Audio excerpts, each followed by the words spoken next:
Hey everybody, it's Heath from DoMyOwn.com. Today we're going to talk to you about some of the questions you may have about tank mixing products together. One of the questions we get asked is, can I tank mix, or why would I want to tank mix? And the short answer is that to save time.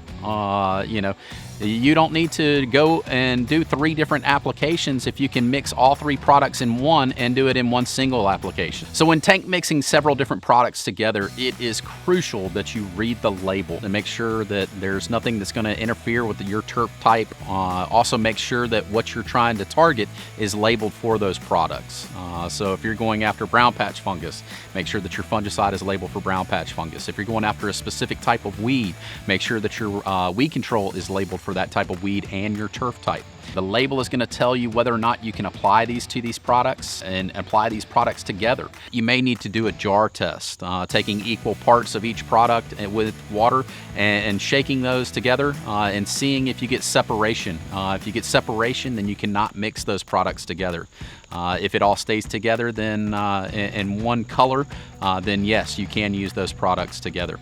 There is an order that we need to apply these products when tank mixing. We would start with the ammonium sulfates, the fertilizers. That would be the first product that we would put in.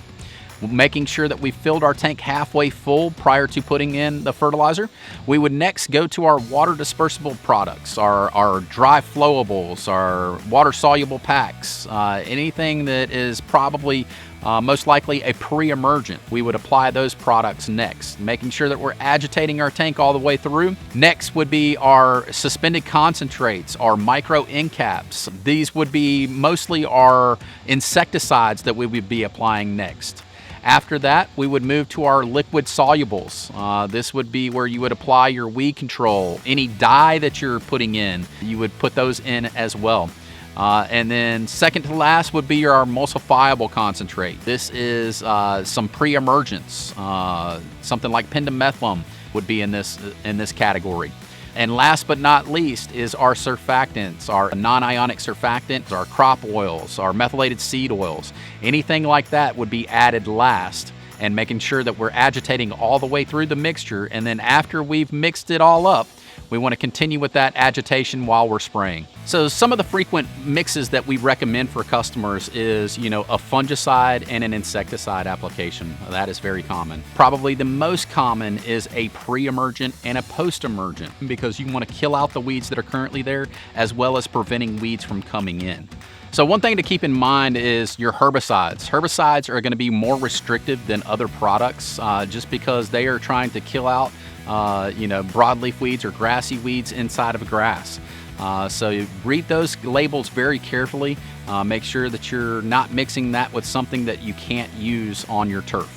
So let's talk about surfactants and methylated seed oils and that kind of thing. If you've got multiple different products that are calling for 2 different surfactants or methylated seed oils, you would not mix the 2. You want to make sure that you're not adding a methylated seed oil on top of a non-ionic surfactant, or vice versa. So when tank mixing plant growth regulators, it's okay to add an iron or a fertilizer to those mixtures. Most of those products will tell you it's a good idea to mix with fertilizers or iron applications, but you got to be careful with the weed controls that you would mix in there. Specifically, some type of plant growth regulators don't want you to use certain types of weed controls at the same time. You may have to wait 4 or 5 days before you be able to apply those weed controls. So if you're worried about turf tolerance, or you're not sure if the mixture that you've done is going to be harmful to your grass, you can test that in a small area first by mixing it up, spraying it in that small location that's going to be inconspicuous, maybe in the backyard, in a back corner or something like that, that's not very noticeable, and then give it a few days and see how the results are. See if it's actually controlling the weeds that you've sprayed it on. See if your turf is actually damaged by anything that you've done.